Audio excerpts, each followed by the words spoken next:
31 December రాత్రి సంభరమా సంస్కృతి పతనమా? కొత్త సంవత్సరం పేరు చెప్పుకొని అశ్లీలత, మద్యం, మత్తు పదార్థాలు, విచ్చలవిడితనం, వ్యభిచారం ఇవన్నీ సెలబ్రేషన్ గా మార్చబడుతున్నాయి.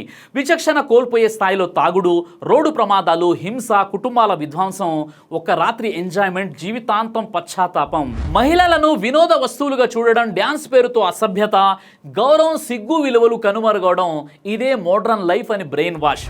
సోషల్ మీడియా, సినిమాలు చూపించే నకిలీ ఆనందం, నిజమైన విజయాలు, లక్ష్యాల నుంచి దారి మళ్లింపు, కుటుంబ వ్యవస్థపై ప్రభావం, భార్యాభర్తల మధ్య అపనమ్మకం, పిల్లలపై చెడు ప్రభావం, ఒక్క రాత్రి చేష్టలు, జీవితకాల సమస్యలు, నైతిక విలువల పతనం. ఆనందం అంటే మత్తు అనే తప్పుడు నిర్వచనం, స్వీయ నియంత్రణకు విలువ లేకుండా పోవడం, సంస్కృతి పేరుతో పాశ్చాత్య సంస్కృతి వ్యాప్తి.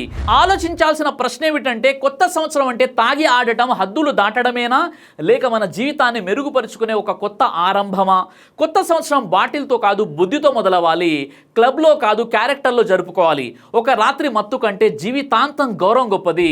ఈ ఒక్క రాత్రి 31 డిసెంబర్ రోజు మీరు మీ పిల్లలను అదుపులో పెట్టగలిగితే వాళ్ళు సంవత్సరం మొత్తం తాగుడికి, అశ్లీలానికి, పబ్ కల్చర్కి దూరంగా ఉండే అవకాశం ఎక్కువగా ఉంది. 31 డిసెంబర్ అనేది ఒక సాధారణ రోజు కాదు, అది చెడు అలవాట్లకు గేటు తెరుచుకునే రోజు. ఈ రోజే ఒక్కసారి ట్రై చేద్దామనే ఆలోచన వస్తుంది. అందరూ చూస్తున్నారు కదా అనే ఒత్తిడి పెరుగుతుంది. ఏం కాదు, ఒక్క రాత్రి అనే మోసం మొదలవుతుంది. అక్కడితో ఆగిపోతే బాగుండేది, కానీ అదే మొదటి అడుగు. రేపటి అలవాటుకు పునాది అవుతుంది. ఈ ఒక్కరోజు తండ్రి ఒక మాట, తల్లి ఒక హెచ్చరిక, కుటుంబం ఒక చూపు పిల్లల జీవితాన్ని తప్పుదారిలోకి వెళ్లకుండా ఆపగలదు. పిల్లలు చెడ్డవాళ్ళు కారు, కానీ చెడు వాతావరణం వారిని మెల్లగా మార్చేస్తుంది. అందుకే గుర్తుంచుకోండి, 31 డిసెంబర్ రాత్రి అదుపు అంటే 365 రోజుల రక్షణ.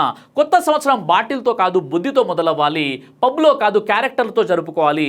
మీ పిల్లల భవిష్యత్తు ఒక్క రాత్రి మత్తు కంటే 1000 రెట్లు విలువైనది. ఒక్కసారి మీరే ఆలోచించండి.